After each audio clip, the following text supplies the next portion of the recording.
Writing test instructions. This writing test includes two separate tasks. You will have 27 minutes for task 1 and 26 minutes for task 2. Try to complete each task to the best of your ability within the time limits.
This email clearly answers all parts of the prompt, and you can pause the video to review it slowly if needed.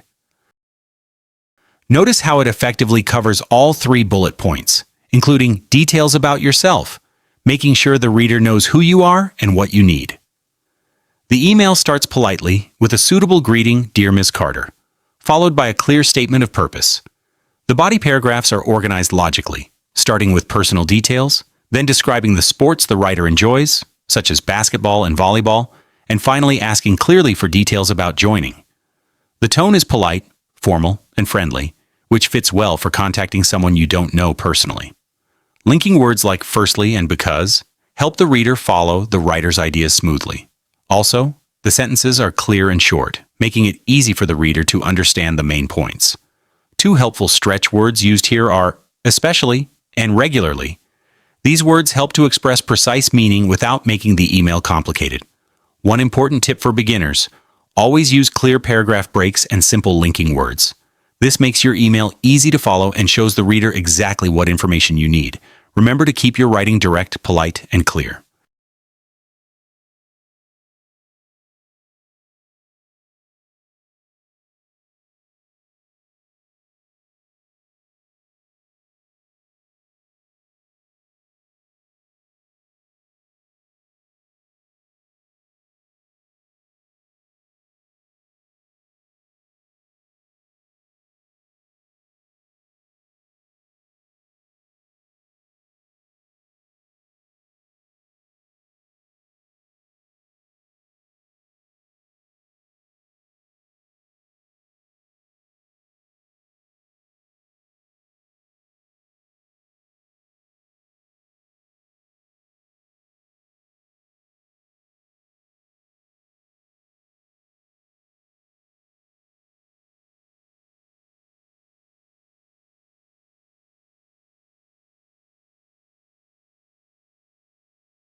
In this explanation, I'll discuss why this response clearly meets CELPIP scoring guidelines.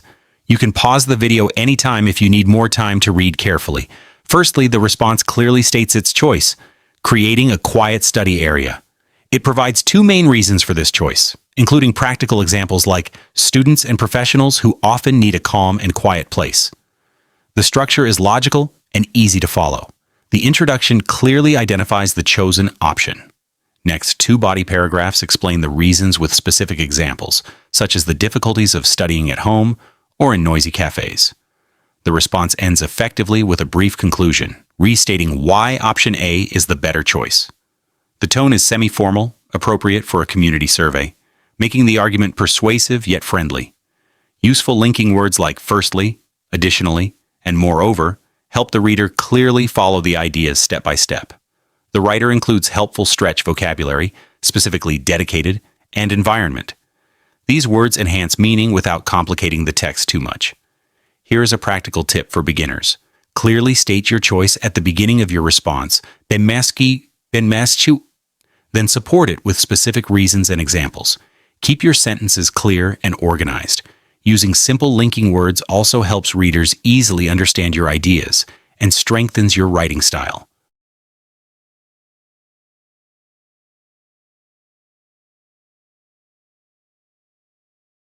In this explanation, I'll highlight why this response meets CELPIP writing task requirements.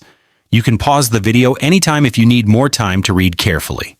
The response immediately states a clear choice, adding a children's play zone, and gives strong supporting reasons, such as young families with small children needing safe and fun places nearby. The organization is clear and structured. The introduction clearly states the selected option. Each of the two main paragraphs offers a distinct reason supported by practical examples, such as how a play zone could attract more families and encourage early reading habits. A brief conclusion effectively restates the writer's opinion. The tone used here is semi-formal and very appropriate for responding to a community survey. Linking words like firstly, secondly, and additionally help readers smoothly follow the ideas. The sentences are short and easy to understand, which makes the response clear and persuasive. Two stretch vocabulary words stand out clearly: educational and dedicated. These words add precision and depth to the ideas presented, without making the text complicated or difficult to understand.